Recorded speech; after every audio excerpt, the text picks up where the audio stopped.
Boa noite. Nós estamos dando início a mais um Diálogo AMSUR.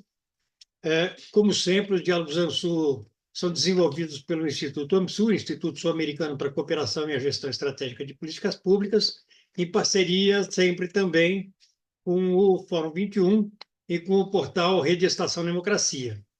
Hoje nós vamos abordar a política econômica, a política de desenvolvimento do atual governo, é, a sua relação com os interesses do capital financeiro e os rebatimentos que essa política do capital financeiro tem sobre a política de desenvolvimento. Nós, nós mantivemos a armadilha do teto de gastos na forma de arcabouço fiscal. O arcabouço fiscal é uma política matematicamente regressiva, né? Pode-se fazer qualquer argumento de ordem política, mas a matemática é inexorável. O arcabouço fiscal cria uma situação delicada de, de regulação da possibilidade de gastos públicos, né? Fixando tetos, né? Ela trabalha com a possibilidade de gastos que não ultrapassem a 70% da variação positiva, da variação já corrigida do crescimento da receita, e cria, dentro desse limite de 70% do crescimento da receita para o aumento do gasto público, cria também os limites inferior de 0,6% e superior de 2,5%. Também essa política ela é construída com a lógica de criar sustentabilidade para a dívida pública, e é importante entender que a dívida pública ela é fundamentalmente, a dívida pública brasileira gravita em torno de 6,9 trilhões de reais, né? Agora em maio de 2024, esse número é para um PIB de 10,9 trilhões de reais, né? PIB acumulado de 12 meses. Então, nós estamos falando de uma dívida pública que não é nenhum absurdo quando comparada em termos internacionais, mas essa dívida pública ela é fundamentalmente contida em títulos do Tesouro Nacional, várias formas de título de Tesouro Nacional, e essa dívida ela hoje está na mão, 30% dela, das chamadas instituições financeiras, quase 23,5% aproximadamente na mão dos fundos de investimento, quase 23% na mão dos fundos de previdência, de investidores estrangeiros, ela não é muito importante, ela tem 9,5% aproximadamente. As seguradoras, né, detêm 4% da dívida pública brasileira, né, o governo 3,80% e os demais perto de 6,5%. Né? Ou seja, a dívida pública brasileira está praticamente inteira na mão de instituições de caráter financeiro. Nós temos um quadro de outros elementos de política econômica, né? Nós temos políticas ligadas ao PAC, não é? O Programa de Aceleração do Crescimento, nós temos o Minha Casa Minha Vida, nós temos o Nova Indústria Brasil, né, que foi colocado, nós temos linhas de financiamento do BNDES desenhadas, mas nós estamos muito presos, muito fortemente presos à estrutura dos limites do gasto público impostos pelo arcabouço fiscal. Hoje nós vamos tentar entender um pouco mais, né, essa política econômica e os seus rebatimentos, com a participação do Arno Agustin. O Arno Agustin é um economista, foi secretário do Tesouro do Ministério da Fazenda, foi também secretário municipal da Fazenda em Porto Alegre e secretário estadual da Fazenda no Rio Grande do Sul, e foi secretário executivo adjunto do Ministério da Fazenda. teremos conosco também o Antônio Prado, Antônio José Corrêa do Prado, que é conselheiro do Corecon atualmente, é ex-secretário executivo adjunto da CEPAL, Comissão Econômica para a América Latina, foi diretor de políticas sociais da FAO, né? A CEPAL e FAO, que são organismos da ONU, e também foi chefe de assuntos governamentais do BNDES. Antes disso, foi técnico do DIEESE. Eu vou, então, imediatamente passar a palavra para o Álvaro Agostinho, solicitando apenas que as pessoas que nos assistem pelo YouTube que se inscrevam em nosso canal, o canal Instituto OMSUR, que deem o seu like para amplificar a penetração do canal e que, em tendo interesse em serem convidados e convidadas para as próximas atividades, cliquem também no sininho. Arno, com você, por favor. Primeiro, cumprimentar o Granado, Prado, todos que estão conosco, que estão assistindo, né, esse debate, e principalmente agradecer a possibilidade. Eu acho que o tema que hoje a gente vai poder conversar é o tema mais relevante do país, né? Tenho, enfim, convicção de que essa é a grande questão, né? E um debate sempre, na minha opinião, ajuda que todos nós, e eu particularmente, a gente pode se aprofundar os temas, compreender melhor. Bem, queria começar dizendo que, na minha visão, a grande questão do país, o grande problema do Brasil para ele ter crescimento e desenvolvimento, entendido aqui o desenvolvimento com uma série de outras características além do crescimento, por óbvio, é a força que o sistema financeiro especulativo passou a ter no Brasil nas últimas décadas, né? Uma força que vem cada vez mais se aprofundando, na minha visão, né? E isso garroteia, na minha opinião, as políticas governamentais, né? Se você fizer uma análise mais detida, eu vou tentar explicar o que essa frase inicial aqui que eu estou colocando agora. Você vai ver que as políticas governamentais elas são muito mais para dialogar com a pressão do mercado financeiro do que propriamente uma convicção de política econômica, no sentido de que é melhor porque vai ter inflação, ou porque vai ter crescimento, ou porque há alguma questão técnica a ser considerada. Eu vejo que não é assim. Eu vejo que hoje nós temos um garroteamento por parte do sistema financeiro que obriga o governo a fazer coisas equivocadas do ponto de vista do país, mas que traz benefício para esse sistema especulativo. De 2003 a 2014, eu entendo que o Brasil fez um ensaio desenvolvimentista. Ele passou a ter políticas de crescimento, de distribuição de renda, Bolsa Família, salário mínimo, tendo uma política de crescimento real, investimentos em saúde, educação, uma série de áreas importantes. E nesse período, o Brasil gastou em despesa primária, ele teve um crescimento da sua despesa primária na média de 6,4%. A cada ano, de 2013 a 2014, na média, o Brasil teve um aumento da sua despesa primária real de 6,4%. Muito bem. A visão neoliberal, enfim, que coloca que todo o problema é o gasto público, deveria dizer, ou diz, que, bom, isso aí está gastando muito. Isso significou 113% de aumento da despesa. Né? Fim do mundo. Quais são as consequências do Brasil ter feito isso? O Brasil cresceu nesse período 50,7% do PIB.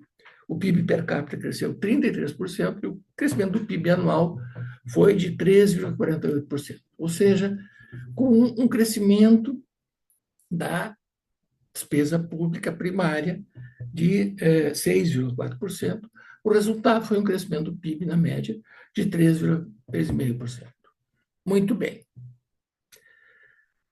A dívida pública em relação ao PIB, a dívida líquida PIB, que é enfim, o critério universal de análise dessas coisas, na visão do pessoal que trabalha no mercado financeiro, no especulativo, enfim, é que isso aí deveria ter causado um aumento da dívida pública.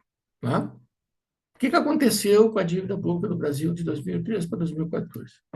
Ela caiu de 59,9 em dezembro de 2002, né? O Lula assumiu em janeiro de 2003, para 32,6% em dezembro de 2014.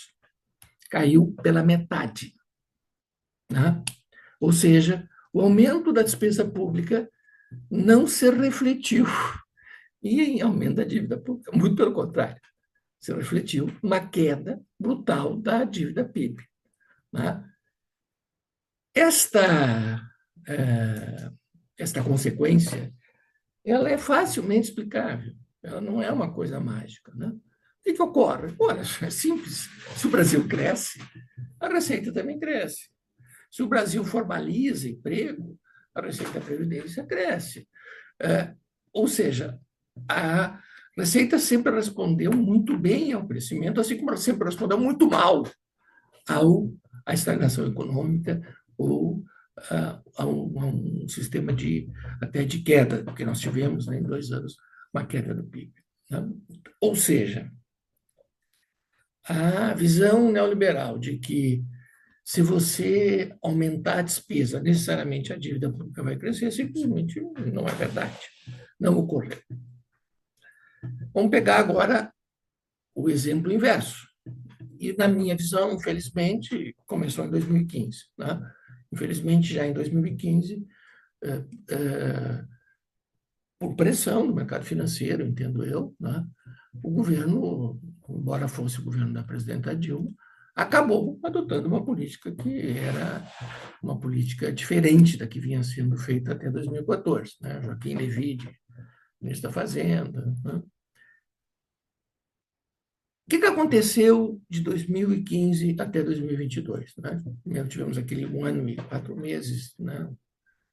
Em que, a rigor, a presidenta Dilma já não governou, como sempre disse o presidente Lula. E depois o governo Temer e o lamentável governo Bolsonaro. O que aconteceu nesse período de 2014 para 2022? Foi cumprido rigorosamente a máxima de que não podia gastar. Né? O que aconteceu? A despesa ela teve um crescimento bem menor, né? Só que a consequência disso foi que o PIB cresceu apenas 1,64% em 12 anos. 1,64% em 12 anos, ou seja, é um resultado muito negativo. Né? O PIB per capita caiu em 4,54%, ou seja, o brasileiro, nesses 12 anos, na média, ficaram mais pobres, né? Em quase 5%. Né? Ou seja, um resultado bem negativo. Né? Esse resultado negativo do PIB, ele foi acompanhado, como eu disse, por uma despesa que passou a ter um crescimento muito pequeno. Quanto cresceu a despesa primária de 2014 para 2022 na média? 0,89% ao ano. Eu tinha dito há pouco que no período anterior a despesa primária tinha crescido 6% ao ano. Né? Então, ela cresceu 0,84% ao ano, ou seja, nesses 8 anos ela cresceu 7,3%. Qual foi a consequência, além do baixo crescimento do PIB, disto? A relação dívida-PIB subiu dos 32,6% em 2014 para 56,13% em 2022. Ou seja, a dívida PIB que tinha caído pela metade de 2013 até 2014, ela dobrou praticamente de 2014 para 2022. Por que isso aconteceu? Porque a receita, como eu disse, responde muito mal a um não crescimento, a outros elementos também no mesmo sentido, como a reforma trabalhista, a desregulamentação do trabalho, que obviamente prejudicou a Previdência, e a própria relação dívida-PIB tem a ver com o crescimento do PIB. Né? Portanto, nós passamos a ter, nesse período, um círculo que eu considero vicioso, um círculo negativo. Não, o Brasil não cresce, ao não crescer, a receita não cresce, e a consequência é que a dívida PIB aumenta, e aumenta, portanto, o barulho, né, do mercado financeiro especulativo, de que tem que parar de gastar, tem que parar de gastar e tem que parar de gastar, independente da qualidade do gasto, independente de qualquer coisa. Né? Bom, é, esta circunstância é muito importante ser analisada do ponto de vista assim, das causas das coisas. Né? O fato do Brasil, nesse período, não ter crescido, não melhorou o resultado primário. O resultado primário de 2012 até 2014 foi positivo em todos os anos, menos em 2014, porque no final de 2014 uma queda muito grande da receita, não esperada, tem muito a ver com a própria Operação Lava Jato, o fato que a receita no final de 2014 despencou, né? E continuou a despencar em 2015, 2016. O Brasil, em 2015 e 2016, teve uma redução, né, no seu PIB de 3%. E, portanto, essa opção, né, pela não uso da despesa primária como um elemento de desenvolvimento, ela só causou mal para o Brasil, não melhorou absolutamente nada. Né? Nesse período, uma questão importante é o tamanho dos juros. Né? E os juros no Brasil, aqui eu tenho que fazer um comentário, contrário da propaganda, eles não são decorrentes do gasto público. Por que eu posso dizer isso? Né? Alguém vai dizer, não, mas se o gasto público é maior, a União vai se financiar, né, tomando reais no mercado, e isso que aumenta a dívida pública. Não, isto não é verdade. Por que isso não é verdade? Porque nós temos, por exemplo, e eu vou dar aqui o último dado, né, dado agora de junho, de julho, desculpe, que o Banco Central acabou de divulgar. Nós temos no Brasil 1 trilhão e 300 bilhões de operações compromissadas. O que são operações compromissadas?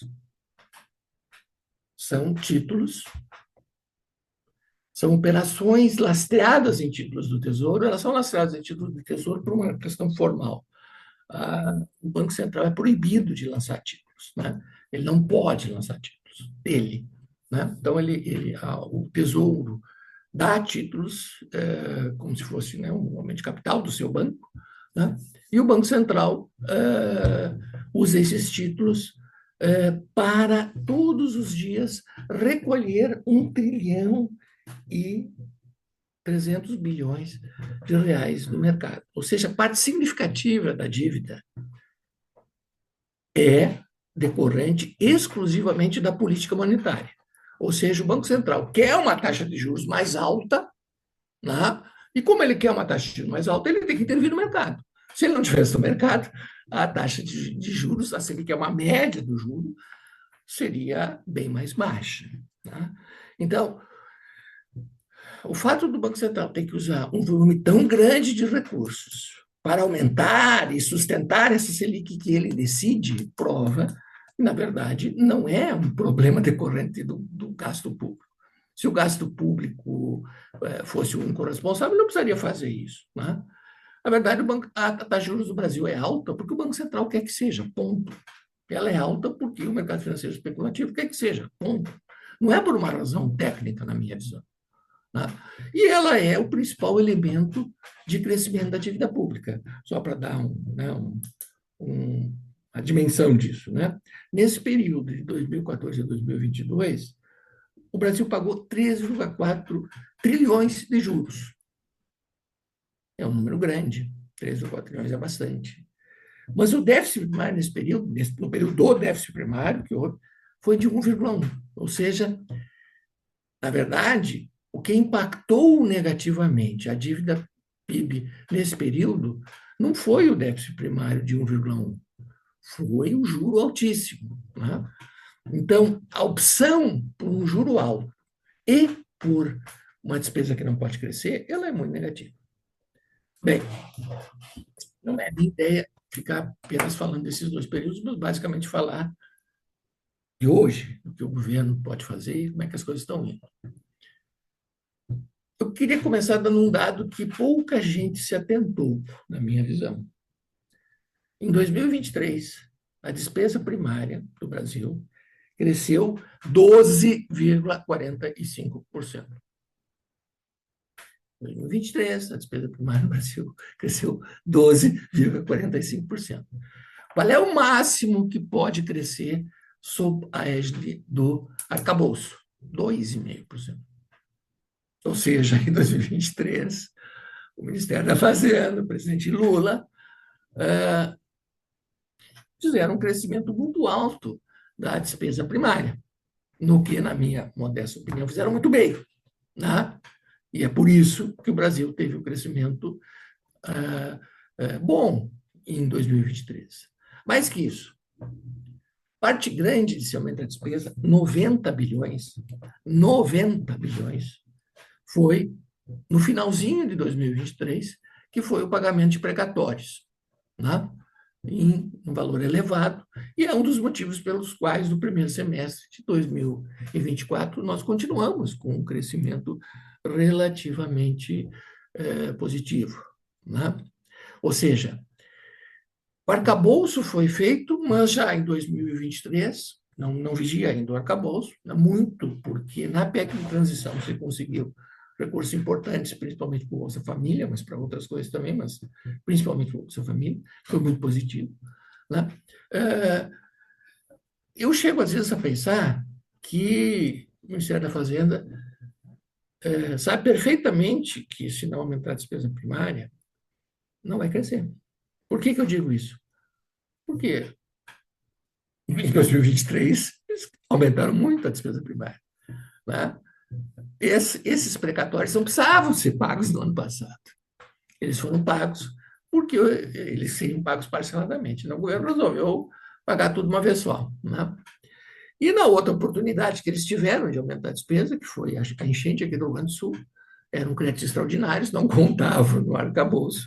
Também o governo foi bem generoso. Né? Portanto, eu não tenho dúvida, né, que o pessoal lá sabe que, se não houver um crescimento da despesa, dificilmente vai crescer. O problema do arcabouço não é só os 70% da receita como limite da despesa.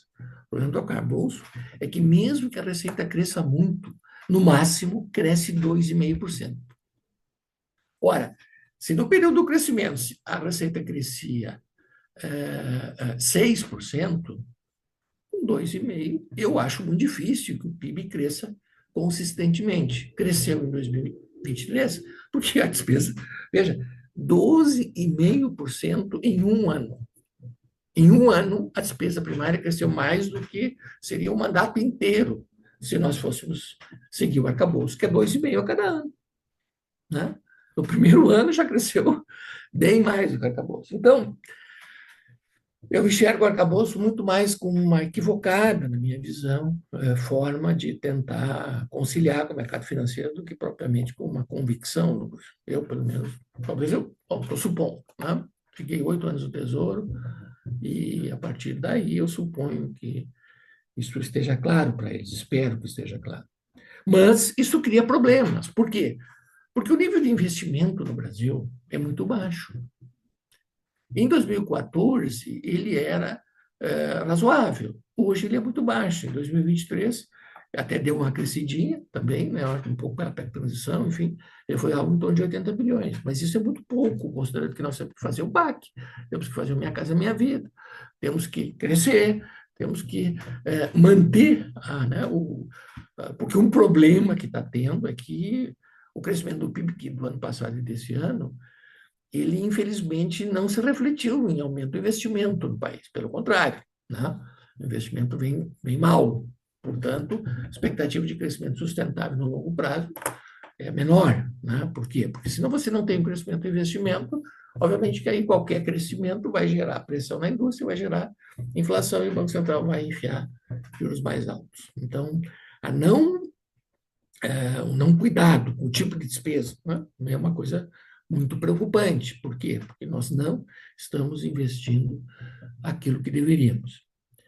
E a outra coisa gravíssima é que há um problema, há uma inconsistência até matemática entre o arcabouço fiscal e os gastos de saúde, educação e a política de salário mínimo. É simples de compreender. Se a despesa só pode crescer 70% da receita, na verdade, além desse limite, tem o 2,5%, né? Nós vamos ficar só nos 70% da receita para ver a matemática da coisa. Obviamente que despesas que têm que crescer de acordo com a receita, como saúde e educação, vão bater nisso. Então, o governo, ele pode, alguém pode pensar, não, mas ele pode reduzir outros gastos. Pode, e é o que está fazendo, mas não pode fazer isso indefinidamente. Né? Obviamente que, à medida que o tempo for passando, e não é por outra razão que o mercado está exigindo que mexa nos vínculos de saúde e educação. E vale o mesmo para a política de salário mínimo. Né? Se o salário mínimo tem que crescer em termos reais, de acordo com o crescimento do PIB, obviamente ele vai crescer mais do que o limite do arcabouço. E, portanto, vai causar um problema. Matematicamente, isso no limite não é consistente, não é possível. Pode demorar um pouco mais, um pouco menos para se tornar inconsistente, mas na política esse enfrentamento já existe. Não é por acaso que o mercado está batendo muito nisso. Bom, considerando tudo isso e considerando o fato de que temos um Banco Central contra o país, né, nomeado pelo Bolsonaro, que mostra o equívoco que é essa política de pseudo-independência, autonomia, na verdade, é o Banco Central se colocar a serviço da especulação financeira. É isso que temos hoje no Brasil. Que aconteceu agora, um tempo atrás, em que o Banco Central informou o mercado que não ia fazer os swaps de câmbio quando o dólar estava crescendo, ou seja, o Banco Central claramente boicotou o país, trabalhou para haver uma explosão do câmbio. Isso não existe, né? Não poderia existir, na minha visão. Né? Mas é a consequência dessa política equivocada, né? E que espero, enfim, seria uma coisa assim, muito negativa se a PEC, que está lá no Congresso Nacional, transformando o Banco Central numa empresa, transformando o Banco Central do Brasil numa empresa, né? E que vai usar os seus recursos para pagar os seus funcionários, não vai ter o limite do setor público, né, para efeitos salariais, e essa empresa vai ser nomeada, né, desta forma, como foi nomeado esse cidadão que hoje é presidente do Banco Central e que, felizmente, termina seu mandato no final do ano. Né? Então, seria uma coisa muito negativa se essa PEC de transformar o Banco Central numa empresa fosse aprovada. Né? Espero que não seja. Vamos dizer assim, o Brasil se tornará ingovernável se isso acontecer. Essa é a minha visão. É muito negativo. Por quê? Porque hoje, com o Banco Central independente, já é muito difícil. Agora, independente em empresa, sem os limites do setor público, sem limite de gasto com o pessoal, ou seja, ela vai poder usar as suas receitas. O que são as suas receitas? São os trilhões de títulos do Tesouro que foram colocados lá pelo Tesouro, inclusive para fazer a política monetária. O cara dizer que isso é a receita do Banco Central, olha, onde é que nós estamos? Lá, o cara dizer que a emissão de moeda é a receita do Banco Central, mas o que é isso? Lá, onde é que nós estamos? Lá. Então, essa é, vamos dizer assim, a minha visão. Ou seja, que o arcabouço ele é um problema muito sério, né?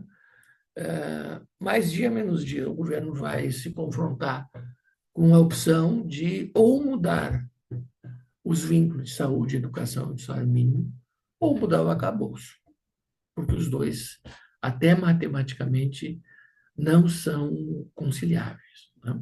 Mas o mais importante para mim é a qualidade da despesa pública, é ter um projeto de longo prazo, sustentável, de crescimento, que, quando a gente ouve, por exemplo, o presidente Lula se manifestar, eu sempre fico muito otimista. Por outro lado, quando eu ouço que o Ministério da Fazenda diz que vai fazer, eu fico muito pessimista. Né? Então, há uma diferença importante. Né? O presidente várias vezes disse, olha, não vou mexer na saúde, não vou mexer na educação, a política do salário mínimo é sagrada. Mas isso não é viável, a não ser que você mexa no arcabouço. Né? Então, acho que é um problema a mais, acho que foi um erro do governo, né? Eu, como tive lá há muito tempo, eu compreendo, no sentido de que há uma pressão do mercado, isso aí, né? Não acho que seja simplesmente o governo enlouqueceu, não. Achou o que tinha que fazer. Eu acho que equivocadamente, mas respeito, né? Porque conciliar com o mercado não nos leva a lugar nenhum. Conciliar com o mercado leva à perda de força do governo, né? E aumenta a força deles. É o que aconteceu, infelizmente, em 2015, 2016. Nós temos já uma experiência muito negativa, né? A presidenta Dilma achou que se ela fizesse a política que o setor financeiro pedia, eles deixariam de fazer aquela resistência selvagem que fazia o governo dela. Não foi o que aconteceu. Eles aproveitaram que aquilo gerou, obviamente, uma queda brutal da popularidade dela.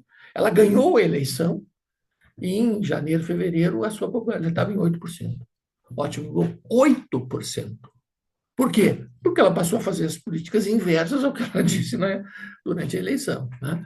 Aumentou o juro, aumentou a gasolina, disse que ia ter ajuste fiscal, que não sei o quê, e botou uma equipe muito conservadora.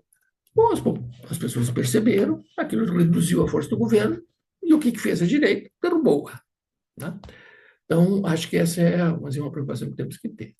Mas acho que até eu já passei do meu tempo e agradeço aí essa oportunidade de fazer essa exposição inicial. Vamos debater, que sempre é positivo. Ouvir o doutor Antônio Prado e depois debater, que sempre é positivo. Obrigado. Muito obrigado, Arno. Eu vou, então, agradecendo muito a exposição do Arno, eu vou passar para o Prado. Antônio Prado, com você. Bem, boa noite para todos vocês. É sempre bom estar aqui para fazer um debate, não é? Eu não preparei nenhuma exposição, mas eu vi o último debate com o Pedro Paulo. Pedro Paulo preparou uma exposição com várias lâminas, estava muito bom, não é? Eu não fiz isso. E a fala do Arno é uma fala muito precisa. Eu acho que eu não tenho nenhum reparo a fazer, né, em relação à fala do Arno. Então, vou acrescentar, né, algumas coisas à fala do Arno. E vou pegar um pouco a questão da taxa do investimento, que eu acho que é fundamental, né?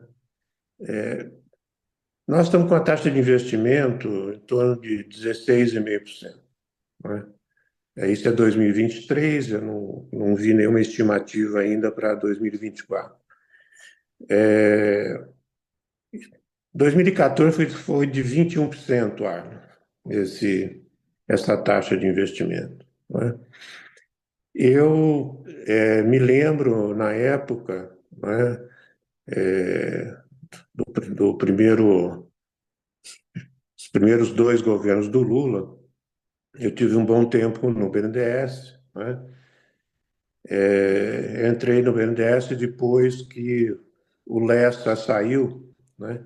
E eu me lembro que o Lessa fazia um esforço muito grande de aumentar o orçamento do BNDES, né? Saiu sem conseguir isso, mas o Manteiga conseguiu. E, e o Luciano Coutinho também, né? Nós chegamos a ter, na época, algo como de 80 a 90 bilhões de dólares, né, de orçamento de empréstimo do BNDES. Se eu fosse fazer um cálculo disso hoje, seria 450, 500 bilhões de reais. Provavelmente o orçamento do BNDES deve estar em 120 bilhões de reais, não é? Então, quando nós estamos falando de desenvolvimento, né, financiamento é uma questão chave, né? É uma questão chave. E ter também uma política industrial é outra questão fundamental, né? O que nós temos percebido, não só ao longo da história brasileira, nesse período dos últimos 30, 40 anos, mas também na América Latina, né, é que houve uma hostilidade muito grande em relação às políticas industriais, né.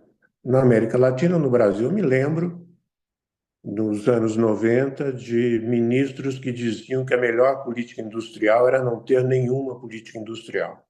Essa era a frase lapidar, né, dos ministros neoliberais. E nós tivemos aí um longo período, né, de políticas macroeconômicas que, na verdade, foram criando uma situação de longo prazo muito complexa para o Brasil, né? Vocês talvez não tenham esse dado, mas a China, logo no primeiro ano do governo Fernando Henrique Cardoso, tinha o mesmo PIB do Brasil. Era essa a situação, né, que nós tínhamos lá em 1995. China, né, e Brasil com o mesmo PIB. Hoje, a China tem a segunda maior economia do mundo e, em paridade de poder de compra, é considerada a primeira, não é? E um país que adotou de forma consistente, não é, políticas industriais, mas mais do que adotar políticas industriais, adotou políticas macroeconômicas consistentes com as políticas industriais e políticas de financiamento consistentes, né? Então, o que o Arno estava falando é muito importante, porque o, é absolutamente fundamental. Nós temos agora o PAC, né? O Nova Indústria Brasil, nós temos esforços em várias áreas de infraestrutura, né? O que, do ponto de vista de políticas públicas na área de desenvolvimento, são bastante contemporâneas, vamos dizer assim, né? Eu recentemente vi as 3 leis criadas no governo Biden, né? Uma de política industrial, que eles chamaram de política de controle da inflação, na verdade, né? Mas é uma política industrial. Tem uma política orientada também a gastos com infraestrutura e uma especificamente orientada ao setor de produção de microchips, né? Veja, o país que passou 30 anos vendendo a ideologia neoliberal, né, contra, né, políticas industriais, contra proteção de mercado, que é isso que eles estão fazendo nesse momento em várias áreas, né? Esse país, depois de 2 fatos fundamentais, que um foi a crise de 2008, né, com a queda do Lehman Brothers, né? Ali já foi o primeiro passo de abandonar essa ortodoxia neoliberal. Quer dizer, eles entraram, né, e defenderam o sistema financeiro norte-americano e mundial, ao impedir uma quebra sistêmica, né, e também defenderam grandes empresas, né? Como eles sempre fizeram, assim, do ponto de vista, sempre foram muito pragmáticos, né? E o segundo momento desse rompimento com a ortodoxia neoliberal, né, foi a pandemia. Quer dizer, na pandemia, ficou claro que a globalização, né, criava problemas do ponto de vista do abastecimento interno, né, no caso norte-americano, mas também no caso europeu, né? Você teve quebras nas cadeias produtivas severas, né, durante a pandemia. Então, foram dois momentos muito importantes, né? E que fizeram que houvesse uma revisão, uma reinterpretação, até, eu estou usando palavras leves para dizer assim, um quase abandono, porque não abandonaram totalmente, da política neoliberal, né? A ponto de criar, né, nos Estados Unidos, três leis, né, para fazer investimentos na área de infraestrutura, né, de indústria, né, e de microchips, principalmente, né, todas elas compondo uma estratégia de desenvolvimento para poder enfrentar, né, um novo cenário, né, internacional e geopolítico, né? Agora, a dificuldade, né, a fala do Arno é interessante porque o Arno chamou a atenção para vamos dizer, a inércia que nós temos aqui no Brasil, né, de reproduzir pensamentos, né, que já foram abandonados por quem gerou esses pensamentos e divulgou e difundiu e até criou situações de condicionalidades, né, para os países menos desenvolvidos, né?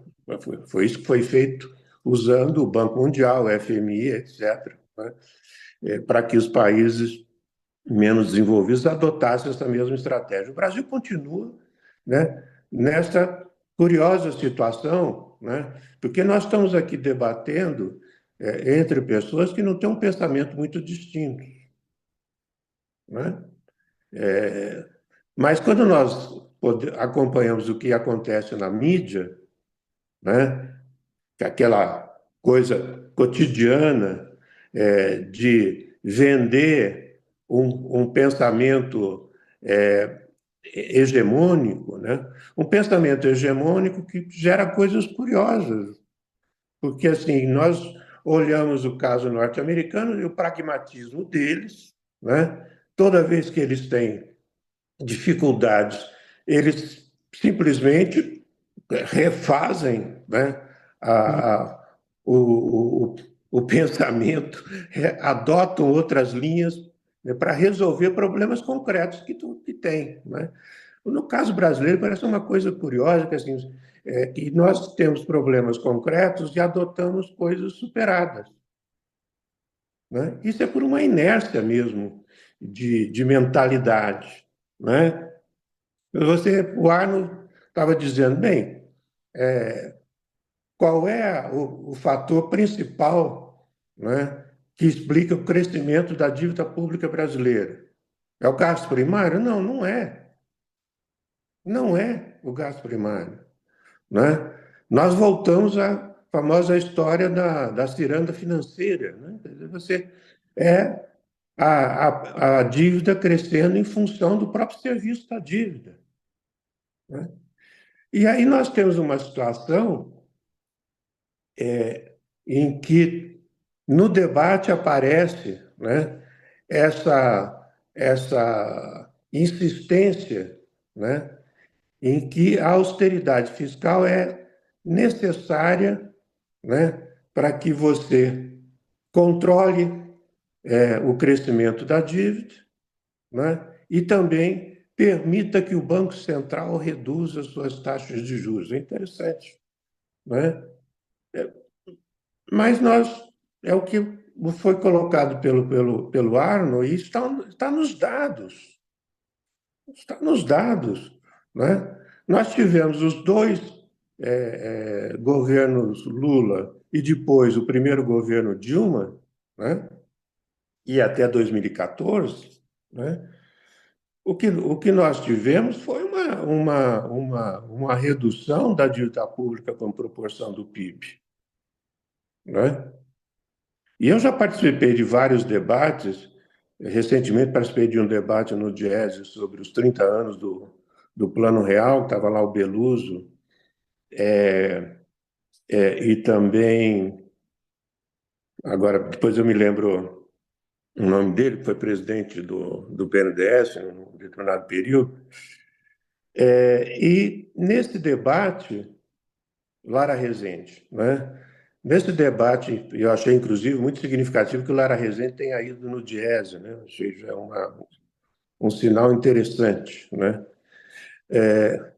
E nesse debate, o Beluso falou várias vezes exatamente o que o Arno vem falando. Falou, olha, qual é o mecanismo para você aumentar a arrecadação? Você tem que gerar renda, né? Sem geração de renda, você não aumenta a arrecadação, né? E como existe uma inelasticidade, né, em relação aos gastos, né, quando você baixa o crescimento, né, você continua gastando mais, né, e, portanto, aumenta o déficit público. Isso é um processo conhecido, né? Então, nós caímos em armadilhas, nós estamos em armadilhas que são realmente impressionantes, né?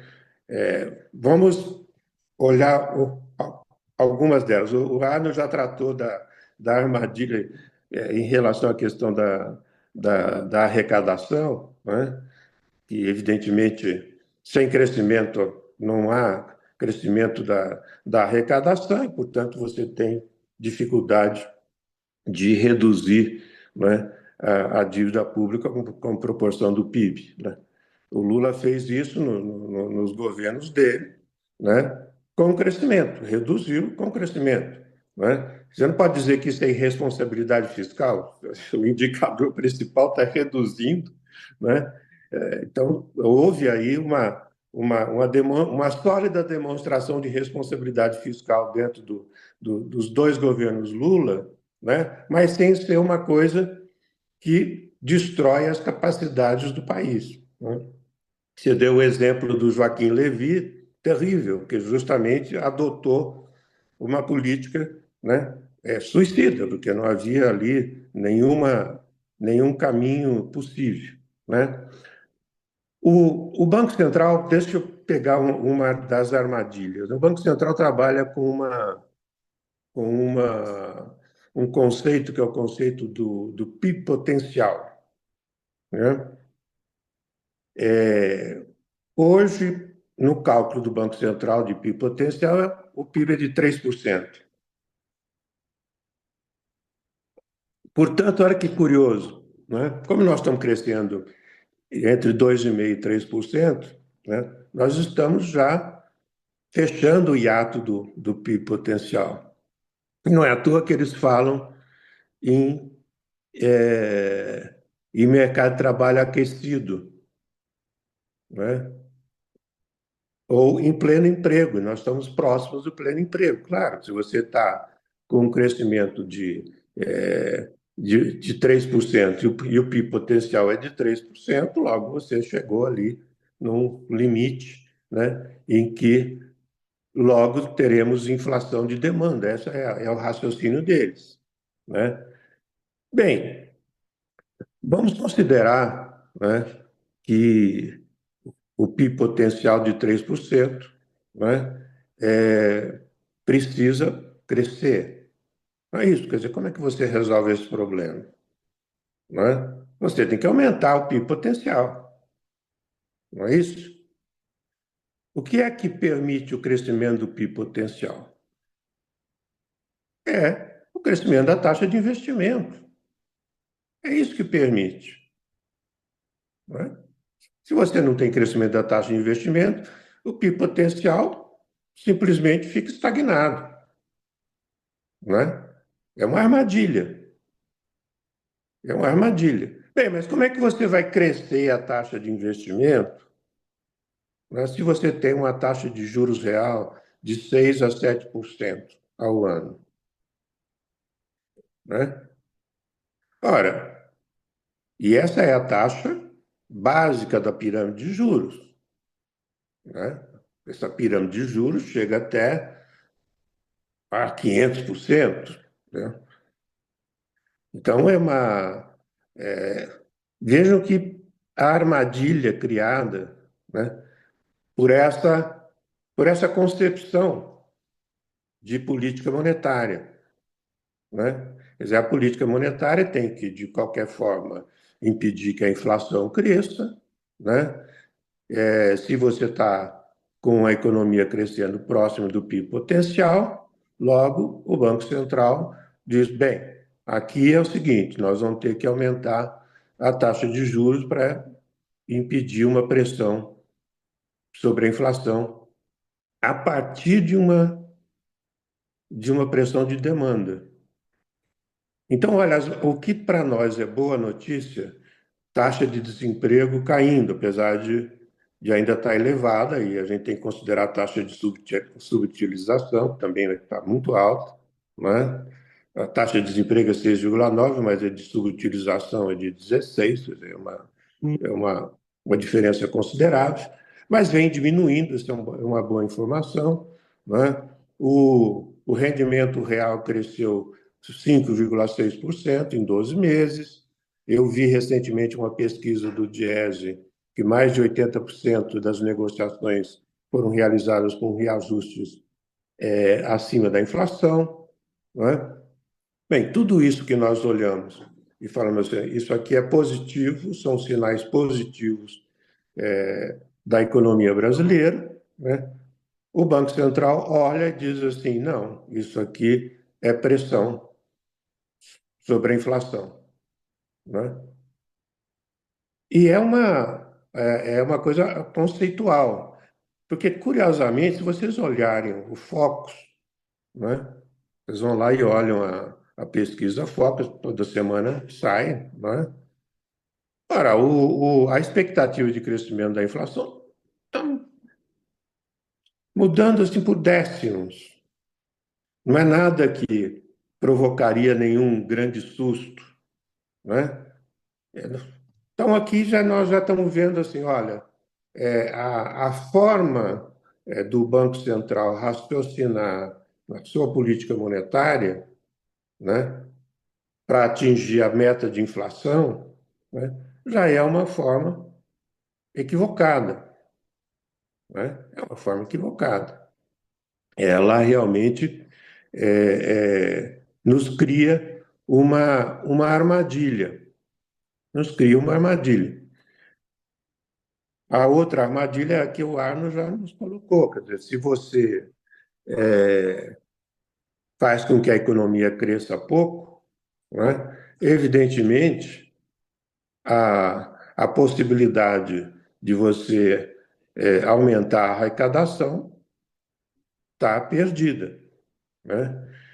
Então, nem precisa se preocupar com os 2,5%, né, Arno? Porque com um crescimento tão pífio como o que nós temos tido, né, dentro daquele intervalo ali, dificilmente a gente vai chegar. Você só chega com decisão política de gastar mais, como aconteceu em 2023. Né?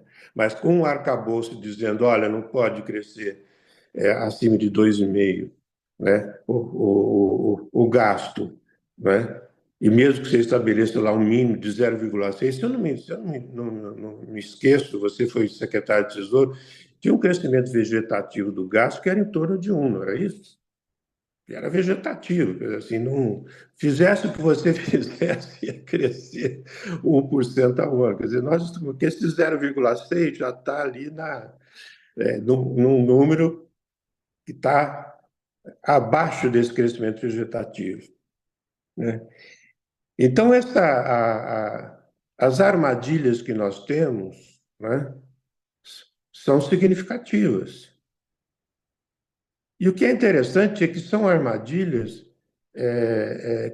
que dependem realmente da visão que você tem sobre a política macroeconômica e a política de desenvolvimento, né?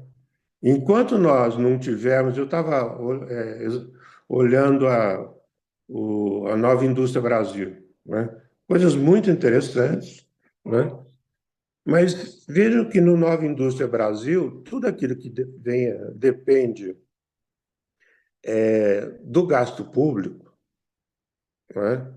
Então, eu vejo de forma muito otimista quando eu vejo assim, olha, aqui tem é, na área de segurança alimentar, muito bem, nós temos aí a possibilidade de, com a política de crédito agrícola, né, conseguir que essa coisa possa andar, né? Essa parte da segurança alimentar que está lá é uma das missões do Nova Indústria Brasil, né? Na área de saúde, muito bem, você pode realocar gastos do SUS, né, para produzir determinados medicamentos e equipamentos médicos, etc., né? Tem várias, né, várias das missões em que o gasto público, né, a demanda do setor público pode garantir, né, que esse crédito seja tomado, haja incentivo para que o crédito seja tomado para produzir dentro dessas áreas, né? Qual é o mais vulnerável deles, né? É justamente o que está relacionado à quarta revolução industrial, a adoção das tecnologias da indústria 4.0. Por que isso, né? Bem, primeiro porque nós, nesses 16,5% de taxa de investimento, né, o setor público geral, que inclui os três níveis de governo, né, está em 2% do PIB, não é isso? Então, grande parte do investimento que nós temos é privado, não é? Você pode dizer, o investimento estatal ele abre caminhos, ele orienta, né? Ele coordena, etc., né? Mas o peso dos investimentos que nós temos, isso há muito tempo, né? É privado. Bem, muito bem, né? Por que o setor privado iria tomar recursos do BNDES, mesmo que com taxa de juros que estejam aí em torno da Selic, né? Por que iria tomar recursos do BNDES para fazer investimentos, né? Considerando que os estímulos ao crescimento da economia são muito pequenos por causa da política monetária, não é? Então, nós temos uma política industrial, né, que tem vários pontos interessantes, mas aonde nós teríamos que nos conectar, né, à grande transformação tecnológica da economia mundial, né, está obstaculizado ali pela política monetária, né? E eu estou dizendo, olha, você pode ter gastos na área de saúde, de defesa, de infraestrutura, etc. e tal, né? Mas também nós temos essa limitação que já foi colocada aqui, né? Em relação ao crescimento desse gasto. Uma coisa é você alocar o orçamento que está lá, né? Outra coisa é o crescimento que seria necessário para que esse processo ganhasse momento, vamos dizer assim, né? Então, eu acho que esse nosso debate aqui é um debate que a gente tem que olhar essas armadilhas, né? Que são as armadilhas que, por um lado, acabam pautando, né, o governo por uma questão de força política mesmo, né? Nós já vimos que a falta de força política pode ser trágica, foi o caso da Dilma, né?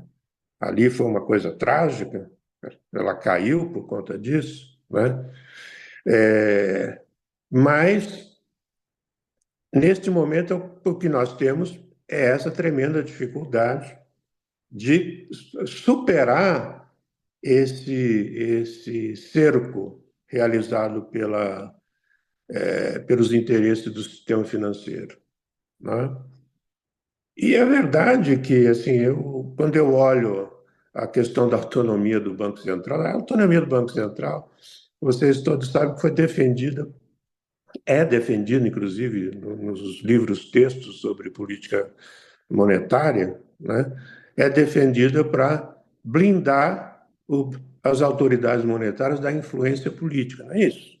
Está lá vários textos que a gente tem disponível, né?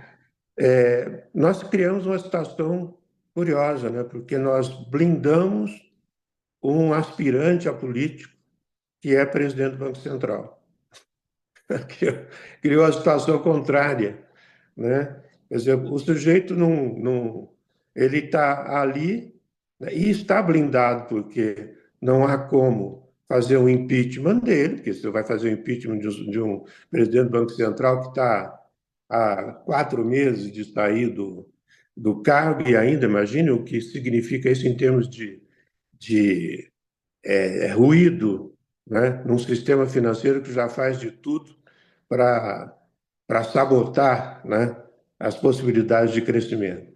Então, nós temos aqui uma autonomia, nós já somos contra por vários motivos, mas aí tem esta situação muito esdrúxula, né, que é de um sujeito que é presidente do Banco Central, né, e usa, né, o seu posto no Banco Central para fazer política partidária, tanto que foi lá e se reunir com líderes da oposição. Vocês já imaginaram isso? O Jerome Powell se reunindo com o Trump nos Estados Unidos? Quer dizer, que beleza que seria isso? Seria, né, tomaria paulada de todos os lados, né? E agora vem mais essa coisa da emenda constitucional 65, né, que o Arno estava chamando a atenção, né, que cria uma empresa pública fora dos limites do orçamento, né, e, inclusive, podendo fazer política de pessoal descolada do setor público, né? Você pode adotar critérios outros, né, para constituir aí a equipe no Banco Central, que é um absurdo, né? É um absurdo total essa coisa os funcionários do Fed são funcionários públicos do Serviço Público Federal dos Estados Unidos. Eles não estão, apesar da independência, e lá é independente, não é autônomo só, não, é independente, não depende do Conselho Monetário Nacional estabelecer metas, né? Os funcionários do Fed são funcionários do Serviço Público Federal norte-americano. E o presidente do Banco Central, né, a nossa lei de autonomia do Banco Central criou outra coisa esdrúxula, né, que é o presidente do Banco Central não pode mais ser convocado ao Congresso Nacional por nenhuma das duas casas. Não pode, porque ele não é mais ministro, só ministro pode ser convocado, né? E não fizeram tomaram esse cuidado aí quando foi criada a autonomia do Banco Central, né? Então, nós vejamos só que coisa interessante, quer dizer, você já tem um presidente do Banco Central que não pode ser convocado, né, ao Congresso Nacional. Nos Estados Unidos, o Federal Reserve é uma criatura do Congresso dos Estados Unidos e é fiscalizado pelo Senado Federal, né, de perto, né? Agora, além disso, eles querem criar, né, uma empresa pública, né, de direito privado, no caso, é o que vai virar, né? O que cria uma coisa completamente fora, né, do controle da soberania da soberania popular, porque você tem ali algo que já não. Já com a autonomia já é um problema, né? Por causa do que eu estava falando, que se você não tem autonomia e você tem uma situação que você tem que demitir o presidente do Banco Central, o presidente demite, né? Vamos supor que ele não faria isso, evidentemente, numa situação em que não houvesse autonomia, né? Por isso que eu falei que a autonomia blinda o aspirante a político, que é o presidente do Banco Central atual, né? Mas vamos supor que ele fizesse o que ele fez, tendo presidente do Banco Central, sem ter autonomia. O presidente da República demitir ele imediatamente. Não é isso? Não é? Poderia fazer outras coisas, né? Complicadas. Então, nós temos hoje uma autonomia esdrúxula, porque ela inverteu o sentido da blindagem da autoridade monetária em relação às influências políticas, né? Inverteu isso, né? E ainda querem criar uma empresa pública que aí fica completamente desgarrada de qualquer controle mais democrático, né? Dessa autarquia, né? Do que hoje é uma autarquia. Então, basicamente é isso que eu queria trazer. Eu acho muito importante que esse debate que nós estamos fazendo aqui entre pessoas que pensam coisas muito semelhantes, né, que a gente possa, de alguma forma, levar, né, com muita intensidade, né, para outros espaços também, né, porque essa questão da, das armadilhas que nós estamos vivendo são também armadilhas, vamos dizer, criadas pela mentalidade que foi incutida na cabeça de determinados formuladores de política pública, né? Eu estou aqui, não estou entrando na questão de que há má fé também, né, na atuação, no caso do Banco Central, né? Eu estou tentando ver isso, dizendo o seguinte: olha, a cabeça de quem está lá é uma cabeça que já é pautada pelo próprio ambiente, né? Mas a gente sabe que não é só isso, tem interesses aí que não são apenas não são pequenos, são interesses gigantescos do ponto de vista de envolvimento de recursos e de poder, né? E obrigado aí pelo espaço para poder fazer esse debate. Muito obrigado. Muito obrigado, Prado. Muito obrigado, Arno. Eu vou abrir para as pessoas que estão participando aqui, se tiverem interesse em fazer alguma consideração ou fazer alguma pergunta. Enquanto as pessoas se inscrevem, eu próprio já queria levantar algumas poucas questões, fugindo um pouco das questões expostas por vocês, mas dialogando com o tema da política econômica do governo e da política de desenvolvimento do governo. Eu, eu dei uma percorrida no material sobre os 29 anos da economia brasileira, que foi o Prado, inclusive, que me enviou, e ali algumas coisas me chamaram muito a atenção.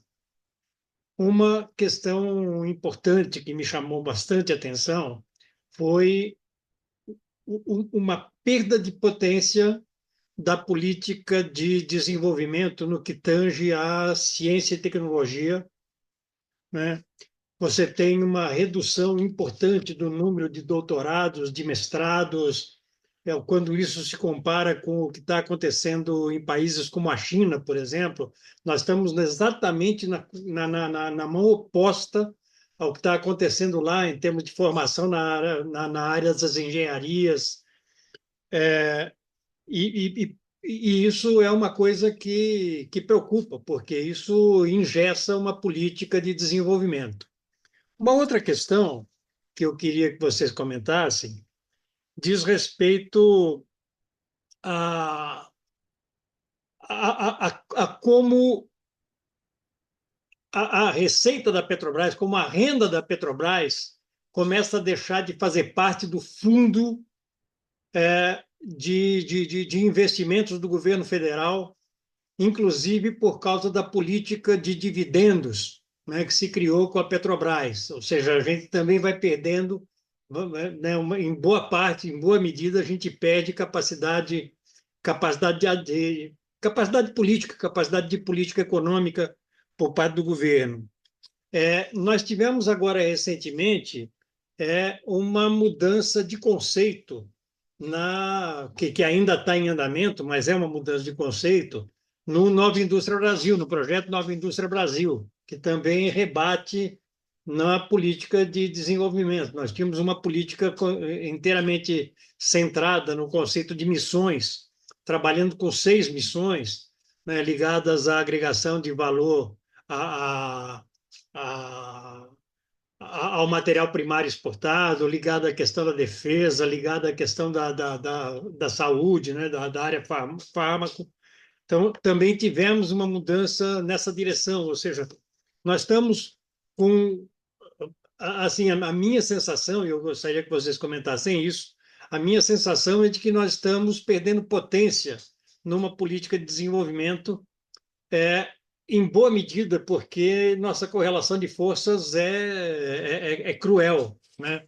Nós estamos muito reféns da política de interesses do mercado financeiro. E a última questão que eu gostaria que vocês comentassem é a nomeação do Galípolo para o Banco Central, certo? Que expectativas a gente pode ter com relação a eventuais mudanças na política do Banco Central com a saída agora ao final do ano do Roberto Campos Neto e a assunção do Galípolo, né? O Galípolo ele tem relações com o mercado financeiro, é verdade, mas ele vem de um papel bastante interessante na Secretaria Executiva do Ministério da Fazenda, né? E vem se especulando, o Nassif especulou bastante isso, sobre algumas mudanças que a gente pode esperar da condução do Galípolo, seja com relação às, às expectativas de futuro que estão colocadas no Boletim Focus, mudando o caráter né, das expectativas sobre inflação futura, as expectativas sobre PIB potencial, ou seja, mudanças de tecnologia desses cálculos. Né? Eu queria que, como eu não tenho muita clareza disso, eu queria, se vocês pudessem, especular um pouco sobre essas diferentes questões. Está escrito Renato Dagnino. Renato, com você, por favor. Por favor. A primeira questão tem a ver com a questão do pleno emprego. Estamos chegando perto do pleno emprego. Nós somos 200 milhões, 140 em idade de trabalhar e 40 com carteira assinada. Que diabo de pleno emprego é esse, gente? Agora inventaram um termo que é ocupação. Então, nós temos 100 milhões de pessoas ocupadas.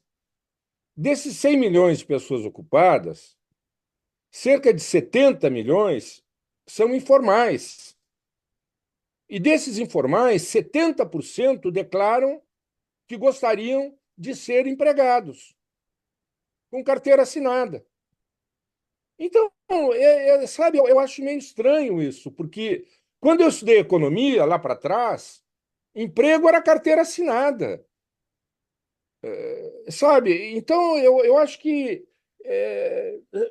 nós temos no Brasil cerca de 80 milhões de pessoas que nunca tiveram emprego e nunca terão emprego. E o emprego é a única coisa que o capital oferece para a classe trabalhadora participar do capitalismo.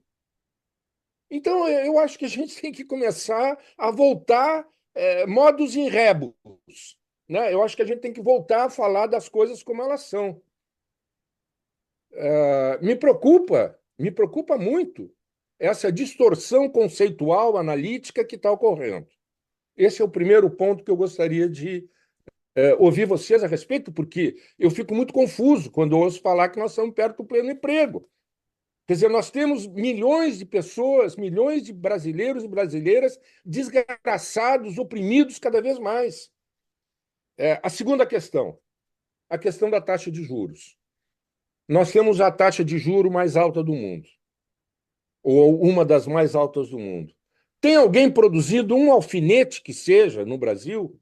Se tem alguém produzindo um alfinete que seja no Brasil, é porque a taxa de lucro é mais alta que a taxa de juro. Não precisa ser economista para saber isso. Ergo, temos a taxa de lucro mais alta do mundo. Isso não é de hoje. A nossa classe proprietária se acostumou desde a conquista, desde que escravizou os indígenas e roubou a terra dos indígenas, a taxa de lucro mais alta do mundo. E ela continua tendo a taxa de lucro mais alta do mundo. Portanto, o nosso problema não é exatamente uma taxa de juro elevada, é uma taxa de lucro elevadíssima. Nós somos o país mais desigual do mundo hoje. E nós temos que discutir isso. Vamos manter essa taxa de lucro exorbitante de uma classe proprietária absurdamente gananciosa? Esse é o nosso problema. Terceira questão, Nova Indústria Brasil. Essa classe proprietária que desindustrializou o país, porque encontrou oportunidades de lucratividade maior do que aquelas que a empresa oferecia, a empresa industrial, e foi para o mercado imobiliário, e foi para o mercado financeiro, e foi para a mineração, e foi para o agronegócio, e foi para o offshore. Essa classe proprietária vai reindustrializar o país? Alguém acredita nisso? Eu não acredito.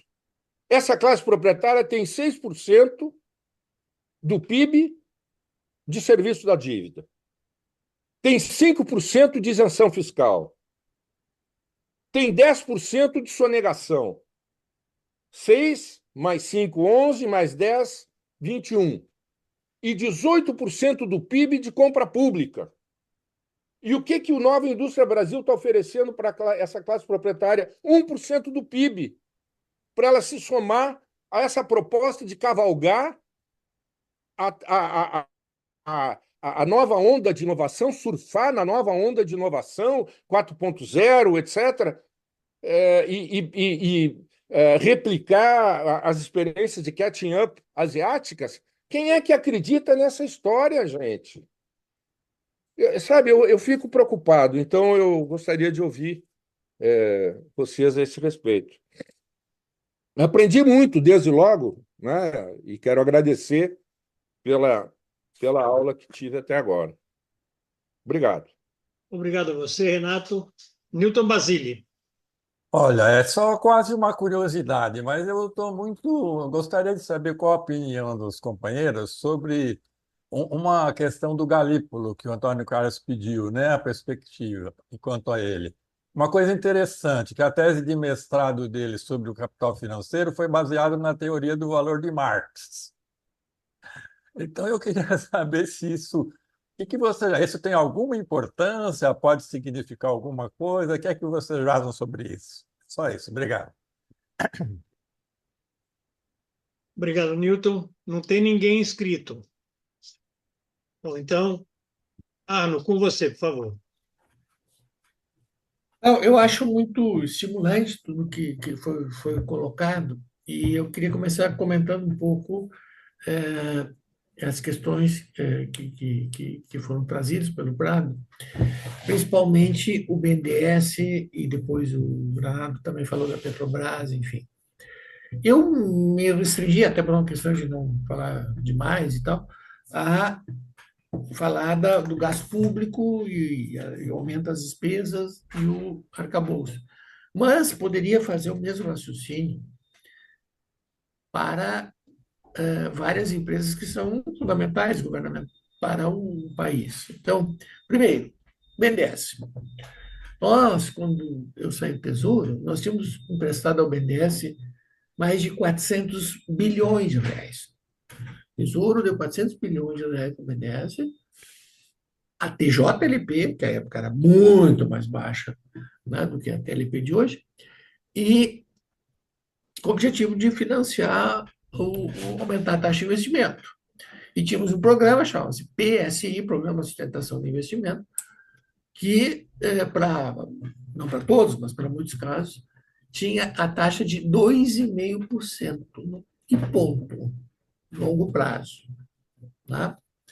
Então, óbvio que não existe aumento da taxa de investimento se não tiver crédito barato. O ano passado, 2023, a Selic teve uma taxa real de 8%. Portanto, todo e qualquer investimento vai ter que render mais do que 8%, mais o lucro que do risco, afinal, do privado. Então, óbvio que isso aí não tem como funcionar, não tem como dar certo. Não existe isso. Né? Então, e não é só o BNDES. O Banco do Brasil, a Caixa, nós tínhamos, por exemplo, instrumentos híbridos de capital e dívida que o Tesouro colocou. Tudo isso aí voltou para trás. Tudo isso aí eles acabaram. Tá? Então, o BNDES hoje tem pouco funding, a Caixa, o Banco do Brasil, os outros bancos têm pouca possibilidade de interferir no mercado. Então, muito negativo. Petrobras. A Petrobras é a maior empresa do Brasil. O Prado falou, não, mas a taxa de investimento público é baixa. É baixa mesmo. Agora, das empresas estatais podia ajudar muito. Né? A Petrobras investia um monte. A Eletrobras também. A Eletrobras foi privatizada e a Petrobras virou o que virou. Né? Eles pegaram todos os investimentos dela, venderam, privatizaram, pararam de investir. Óbvio que o Brasil se ressentiu disso, né? Sem falar do que aconteceu com as empreiteiras todas, né? Com a Lava Jato, enfim, que acabou com. Mas, então, a taxa de investimento é muito importante. Eu não acredito em PIB potencial e não acredito nas contas que o Banco Central diz que faz, não acredito no modelo que eles dizem que tem. Por quê? Porque não é assim. Não é assim. Não é assim que eles, de fato, as coisas funcionam lá. As coisas lá funcionam a partir do que o mercado quer e terminou. Então, essas conversas de PIB potencial, não sei o quê, para mim é uma absoluta, é uma ilha da fantasia. Isso aí não existe aí. Agora, aumentar o investimento privado era importante, o público também. Né? Claro que era importante. Mas como é que vai ter investimento no país que tem taxa de juros real de 8%, a mais baixa, o piso, e não tem expectativa de crescimento econômico, não tem demanda? Isso aí não existe, óbvio que não tem como funcionar. Né? Então, o conjunto das políticas governamentais tem que ser outro para que a taxa de investimento aumente, para que o investimento esteja na frente da demanda e, portanto, isso não gere pressão inflacionária. Né? Então, eu enxergo que o conjunto da política governamental é decisivo. Por quê? O setor privado olha para o que o setor público está fazendo e aí ele tem uma expectativa de demanda. Né? Então, é uma coisa mais antiga, o que eu vou dizer. Mas é assim, a expectativa depende muito do comportamento governamental. Ponto. Tá? Não é por acaso que quando o Lula ganhou a eleição, enfim, isso já gerou alguma melhoria de expectativa de investimento. Né? Então, é assim que eu vejo, acho muito importante, estou falando isso porque eu acabei não falando nem de investimento, nem do papel das empresas estatais, que é fundamental. O Granato falou da ciência e tecnologia. Concordo inteiramente que essa é uma das coisas que o setor público bota dinheiro e bota expectativa de crescimento e interfere, ou não acontece. Tá? Então, obviamente que a ciência e tecnologia no Brasil está muito aquém. Né? Não é por acaso que nós estamos tão atrasados e temos uma expectativa de desenvolvimento e crescimento tão baixa. Né? Porque a taxa de investimento é baixa, o investimento em ciência e tecnologia é baixo, e obviamente que isso tem consequência. Né? Não é uma coisa, vamos dizer assim. Então, vejo aqui uma Assim, é o conjunto das políticas governamentais. Eu, por exemplo, eu chamo a atenção para uma coisa que pouca gente fala. Os neoliberais gostam muito de falar que esse ou aquele gasto público é ineficiente. O arcabouço fiscal e todo o desenho que nós temos está gerando um gasto público muito ineficiente. Nada é mais ineficiente do que emenda parlamentar. As emendas parlamentares hoje são maiores do que o investimento feito e planejado pelo Executivo. Bom, vai funcionar? Óbvio que não. Não. As emendas parlamentares hoje são maiores do que o investimento feito pelo Executivo. Então, algo pode ser mais ineficiente do que isso? Não enxergo. Então, a qualidade do gasto também cai com essas políticas todas. Essa é a minha visão. Tem muito pouco investimento programado. A política industrial que o governo anunciou também, ela tem que ser incentivada, tem que ter BNDES, tem que ter taxa baixa, tem que ter ciência e tecnologia, tem que ter gasto público. Não vai funcionar, é óbvio. E aí é uma questão, não adianta anunciar, vai ter que fazer. E para fazer, muitas dessas coisas batem ou no arcabouço fiscal ou naquela coisa de que, bom, temos que fazer o que o mercado quer. A Petrobras não pode fazer as coisas, o BNDES não pode fazer, o Banco do Brasil não pode, a Caixa não pode. Bom, e aí não é muito difícil funcionar. Bom, eu não uso a expressão pleno emprego, já não gostava dela em 2014, porque ela não é verdadeira. É óbvio que pleno emprego não é o cara andar por aí de bicicleta numa moto e se matar num Uber. Isso não é emprego. Isso, toda a informalidade que temos, enfim, essas coisas todas não se pode levar a sério. Não, mas tem pouca gente procurando emprego. Não significa. E não acho que seja inflacionário, não acho que. O que é inflacionário é conter o gasto público do jeito que eles estão contendo. Você não tem educação, não tem capacitação dos trabalhadores, não tem ciência e tecnologia. Isso é inflacionário, na minha visão. Por quê? Porque aí é óbvio, se não tem investimento na frente, bom, aí qualquer crescimentozinho já bate no PIB potencial. Mas não precisa todas essas fantasias tipo PIB potencial. Isso é óbvio no lanche, todo mundo sabe, se não tiver investimento, é evidente que é difícil crescer sustentadamente. Bom, e a reforma trabalhista, óbvio, não ajudou em nada disso. Eu queria falar sobre, vamos dizer assim, expectativas para o Banco Central quando ele tiver a maioria nomeada já pelo presidente Lula. Mas eu, sinceramente, eu vou muito devagar nisso, porque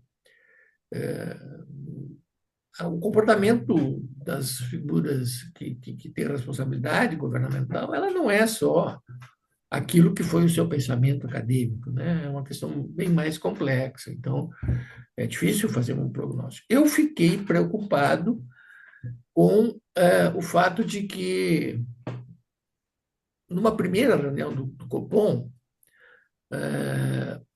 o Galípolo e os outros nomeados pelo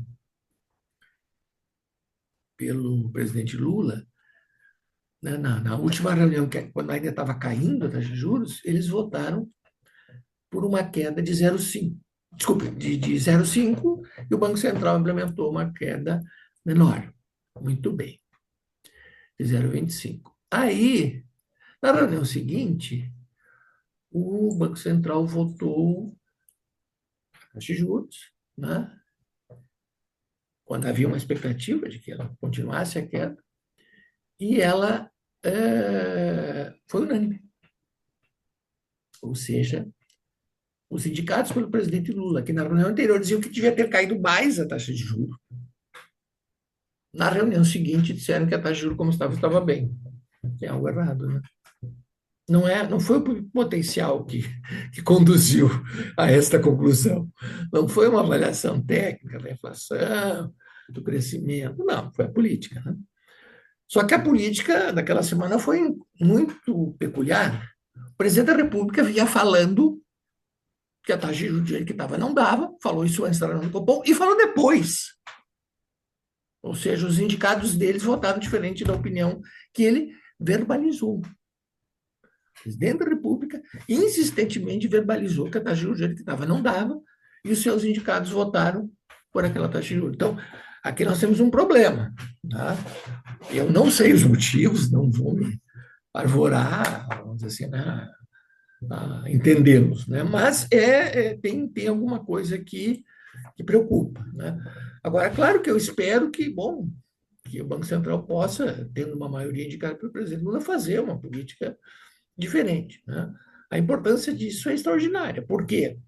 Porque a taxa de juros alta,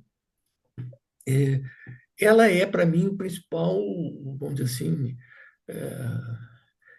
ajudaria muito ao crescimento econômico se a taxa de juros fosse menor, porque, em primeiro lugar, por óbvio, né? Ou seja, a conta que o empresário privado vai fazer é outra, né? A própria dívida pública vai cair, vai crescer bem menos, né? Porque o maior fator de crescimento da dívida pública é a taxa de juros, ou seja, há um conjunto de fatores positivos e absolutamente inverídico, é uma mentira deslavada de que se a taxa de juros fosse menor, ia haver inflação. Não agora, não há isso nesse momento no Brasil. Né? Nenhum estudo sério me convence que tem qualquer base técnica, científica, de política econômica e tal, de manter uma taxa de juros nesse patamar. Não acredito nisso. Não é uma taxa técnica, é uma taxa política, uma taxa de agradar quem manda mesmo, que é o especulador financeiro, e acabou. Assim que eu enxergo. Né? Ela não é uma taxa de equilíbrio. Né? E, portanto, é muito, muito assustador tudo isso, né? Porque, veja, a minha tese é que sequer a Fazenda, sequer o próprio governo é totalmente autônomo e independente do mercado financeiro. Né? A Fazenda e o próprio presidente é muito, muito pressionado pelo mercado financeiro. Imagina um Banco Central com as regras que tem hoje. Né? Aí a coisa é bem complicada. Né? Então, enfim. Queria falar uma frase sobre a taxa de lucro e taxa de juros. Eu penso que a taxa de juros ela tem um efeito que às vezes a gente não se dá conta, que é dentro das empresas. Né? O que ocorre? Dentro da empresa, há uma discussão sempre sobre como chegar na maior lucratividade possível. Ocorre que se a taxa de juros é muito alta, é óbvio que essa empresa vai buscar no mercado financeiro uma parte importante da sua rentabilidade. E, portanto, o investimento não vai acontecer. Não é só um problema da empresa industrial, né, e da empresa financeira. Dentro das empresas, o diretor financeiro vai dizer, olha, aqui, ó, nós vamos aplicar na especulação financeira, não vamos construir nova fábrica porcaria nenhuma. Por quê? Porque a taxa de rentabilidade financeira é muito maior que a operacional. A Rede Globo tem a maior parte da sua rentabilidade oriunda no mercado financeiro. Não é vendendo Big Brother, novela, não sei mais o quê. Né? A maior parte da rentabilidade da Rede Globo vem do mercado financeiro. Os grandes veículos de mídia, a Folha, bom, o proprietário da Folha hoje é um especulador financeiro. Né? As empresas, várias dessas revistas, enfim, são, na verdade, de propriedade direta de pessoas do mercado financeiro, ou indiretamente são muito influenciadas. Então, isso cria uma força e um pensamento contra o desenvolvimento e a favor da especulação financeira brutal. Então, esta é a grande questão, na minha opinião, para o desenvolvimento do Brasil. Nós temos que sair desse círculo. Tá? Talvez alguém possa pensar, bom, mas é difícil com esse Congresso e tal. Eu já penso um pouco diferente. Por quê? Porque se o governo cedeu como cedeu nas emendas, eu resisto muito aqui ele não poderia ter feito uma negociação. Olha, mas a política econômica vai ser a do governo. Assim como eu resisto muito à ideia de que é só especulador financeiro que tem influência no Congresso Nacional. Mas vem cá, não tem uma indústriazinha que pode ir lá e dizer, olha aqui, pessoal, assim não dá.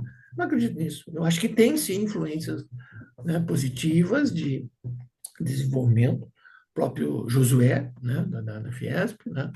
Enfim, tem gente que pensa diferente, né?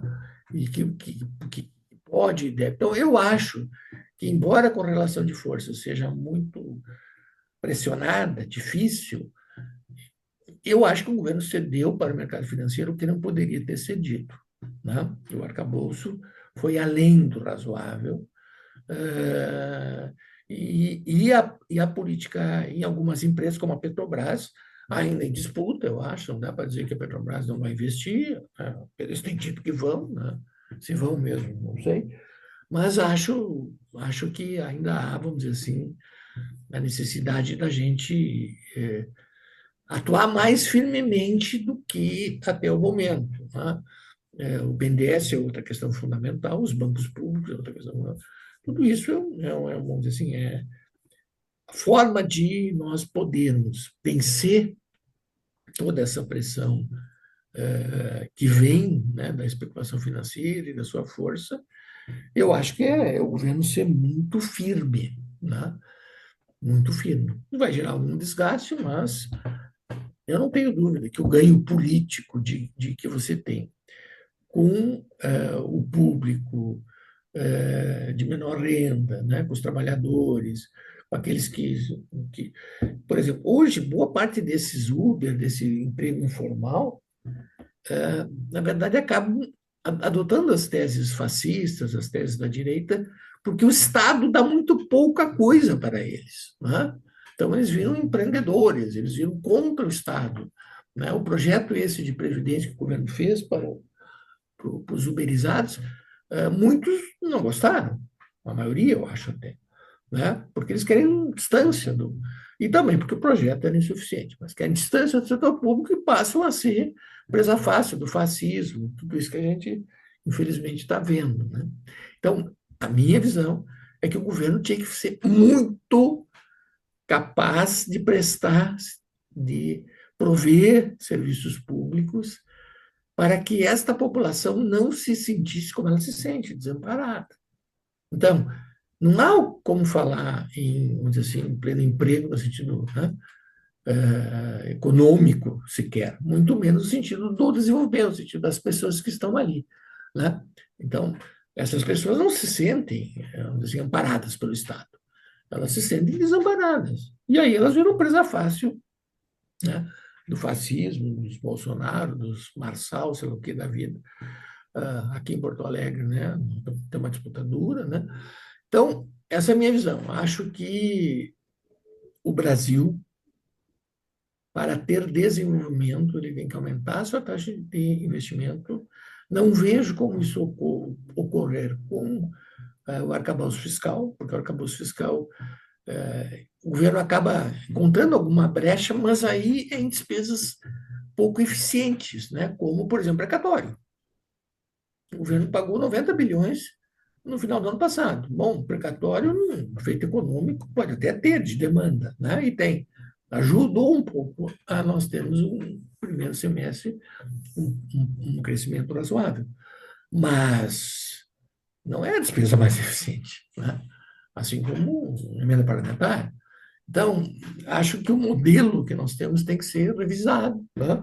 Para ter sustentabilidade, né? Aumentarmos mais a taxa de investimento, aumentarmos o crescimento, provermos o que a gente, que o setor público ainda é muito incapaz de fazê-lo, né? Então, falar, por exemplo, diminuição do gasto com saúde, educação, pelo amor de Deus, né? Então, vejo que a batalha é uma batalha dura, né? E acho que assim, o caminho, né, do desenvolvimento, do crescimento como prioridade total, ele tem que voltar a ser trilhado. né? Entendendo ele não como uma pequena, né, um pequeninho aumento da demanda. Não, tem que ser sustentável. Tem que ter ciência e tecnologia, tem que ter investimento, tem que ter investimento público, tem que ter uma série de coisas que hoje eu, sinceramente, não vejo. Muito obrigado, Arno. Eu passo, então, agora também para as falas final para o Antônio Prado. Prado, com você, por favor. Olha, pois é, esse debate que nós fazemos, tem uma pergunta que às vezes eu me coloco, que é o seguinte: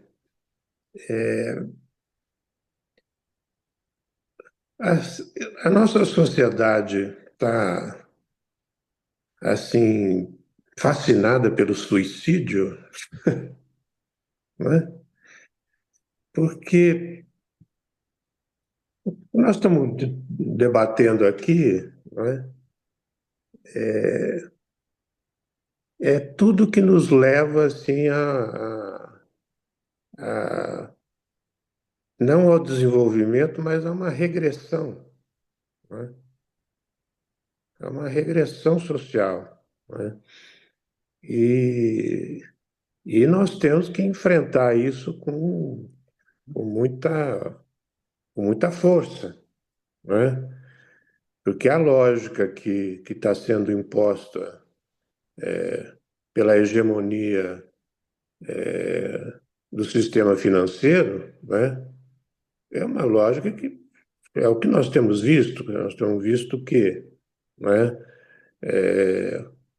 o que eles propõem não não reduz a dívida pública, ao contrário, aumenta a dívida pública, né? Não nos conduz a uma redução de déficit público, pelo contrário, nos leva ao aumento do déficit público, né?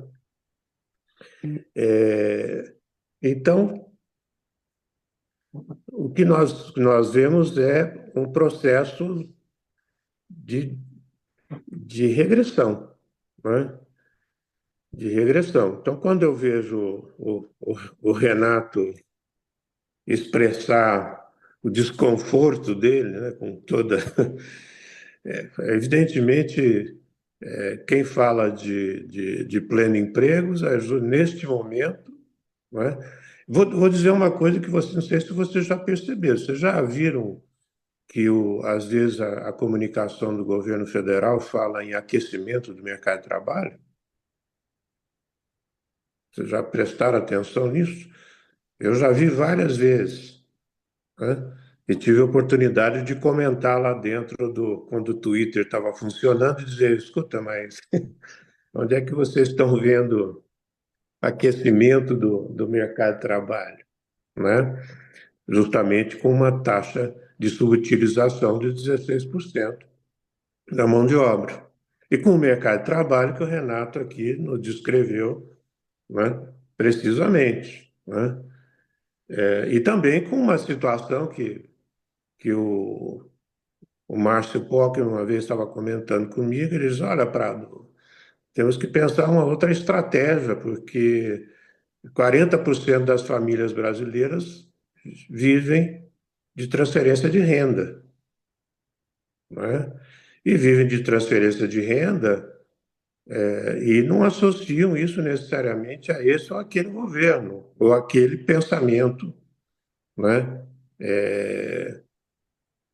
Em relação ao país. Quer dizer, são pessoas que podem ser capturadas facilmente pela, pela extrema-direita, porque elas não estão num processo de, de debate que você tem em categorias organizadas. Estão fora, né? Então, assim, o que eu fico imaginando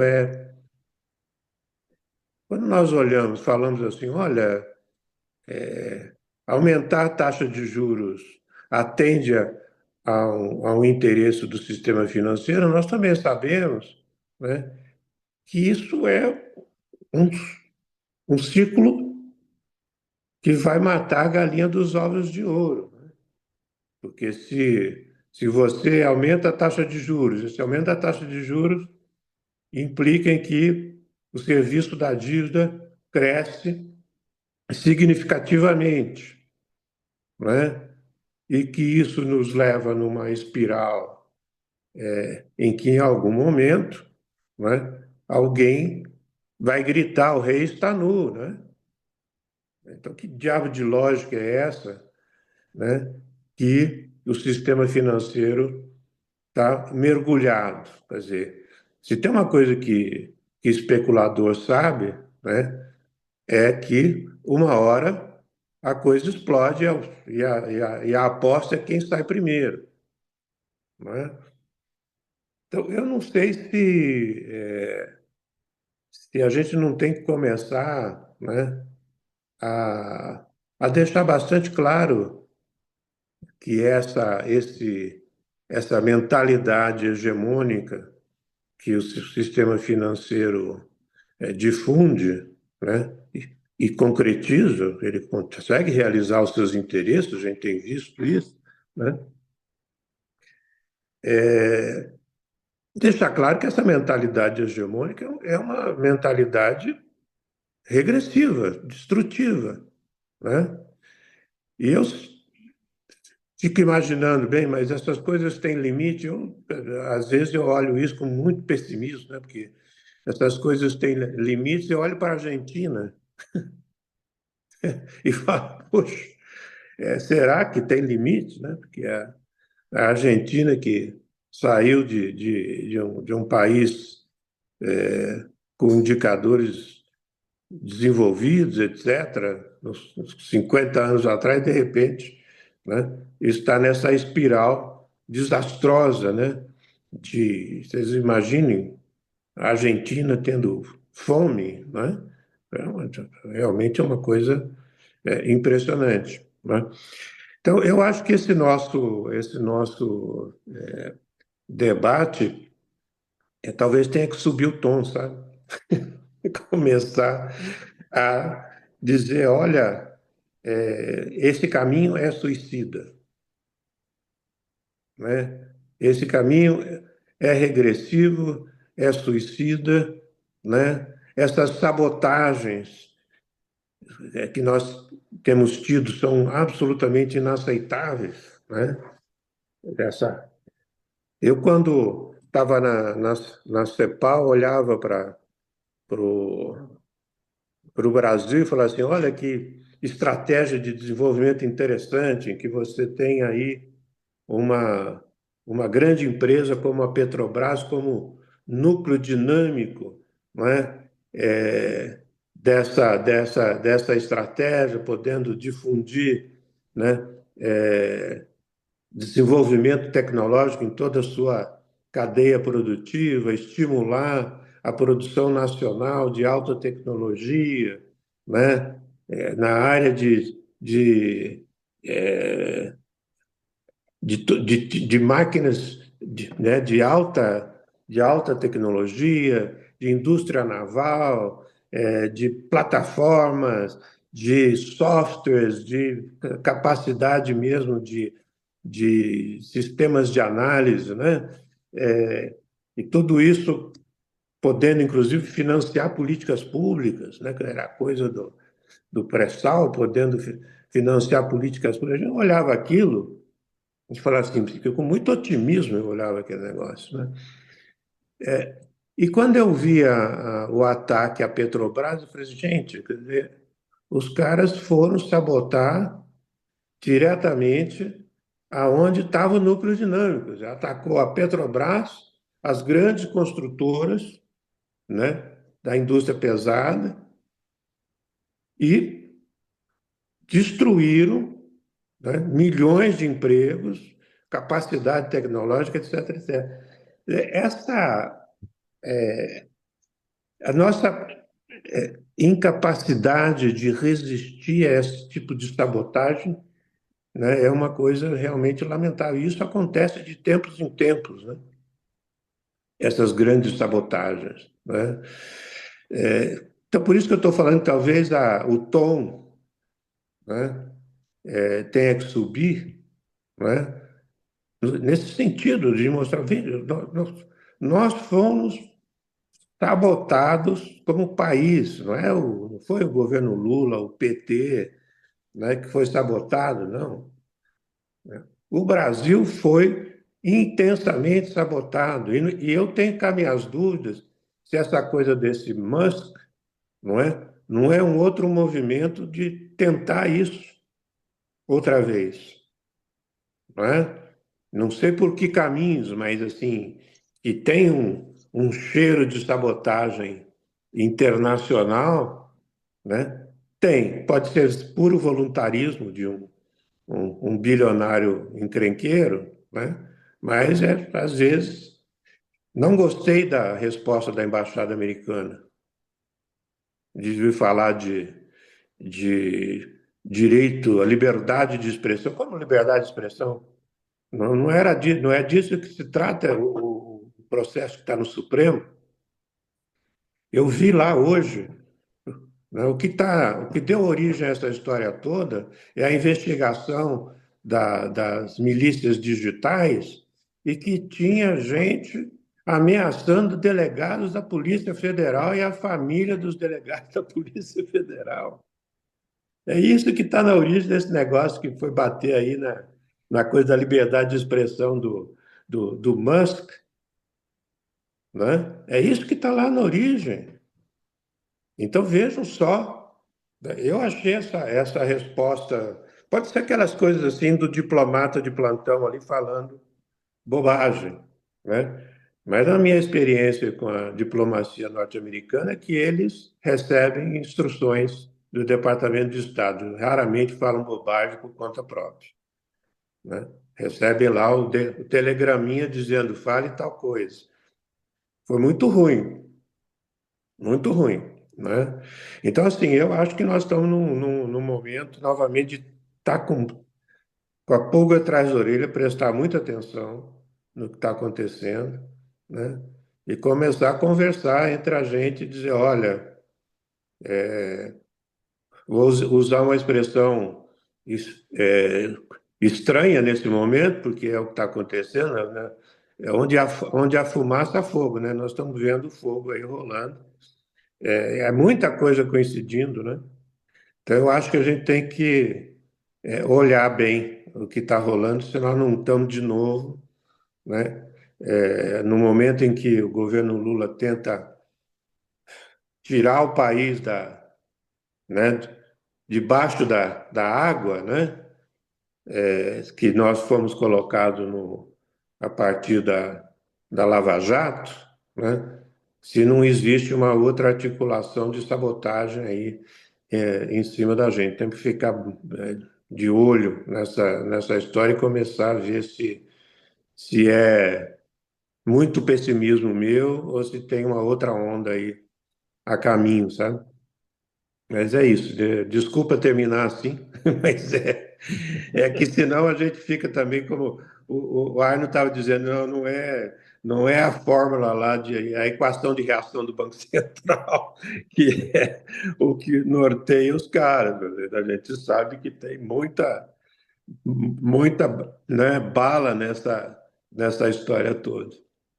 Bom, Prado, muito obrigado mesmo. Quero agradecer também ao Arno. Realmente, esse tipo de debate ele não leva ao alto astral, ao contrário, ele normalmente baixa um pouco a expectativa. Eu vou passar para o Vicente Trevas fazer o encerramento das nossas atividades e agora eu passo para fazer o encerramento e os agradecimentos para o Vicente Trevas, presidente do Instituto Açul. Trevas, com você, por favor. Obrigado, Granado. Inicialmente, um grande agradecimento ao Arno Agostinho e ao Antônio Prado por suas excelentes considerações e também aos nossos participantes, né? Eu acho que do debate, algumas questões se evidenciam, né? Primeiro, que nós temos de aprofundar o próprio debate aí, né? E aprofundar, inclusive, os movimentos dos atores. Hoje nós já tivemos algumas insinuações ou algumas observações sobre esses movimentos dos atores aí, né? Portanto, é, o movimento na cena pública, esse movimento não diz tudo, né? Portanto, a gente vai ter de ir compreendendo, né, o movimento do governo, do presidente, né, do mercado financeiro, das pressões internacionais, né? Então, eu acho que a gente tem de consolidar uma reflexão nesse público, né, que está atento, né, vigilante e apoiando, né, o governo do presidente Lula, né? Por outro lado, eu acho também que um desafio, né, e o debate para isso é necessário, de sair do mal-estar, né? Porque quando o meu mal-estar ele não se problematiza, né, ele não é capaz de se transformar num problema, né, e a partir dessa transição do mal-estar ao problema, eu começo a visualizar soluções. Quando isso não ocorre, eu vou à busca do bode expiatório, né? Portanto, populações que vivem apenas um mal-estar sem entendê-lo, né, é vítima de grandes manipulações, né? E eu acho que nós estamos vivendo um momento da sociedade internacional, mundial e tudo, onde a capacidade de dominação, né, ganhou mecanismos muito poderosos de manipulação, né? Portanto, em outras palavras, como fazer descer, quer dizer, essas questões que aqui estamos discutindo, né? Foi um pouco a preocupação muito bem posta pelos nossos expositores, né? No mais, dizer que nós queremos contribuir, né, para que, né, o nosso campo, porque também nós estamos no momento de formatar e consolidar os nossos campos políticos de uma sociedade polarizada, né? Portanto, sobre as nossas ideias, seria ingenuidade de procurar unanimidades, mas procurar um entendimento majoritário portanto, uma opinião majoritária sobre essas questões, né? Mas tudo isso para dizer a importância do que fizemos hoje e renovar o nosso agradecimento. Muito obrigado a todos, inclusive aqueles que participaram, né, do debate e do diálogo.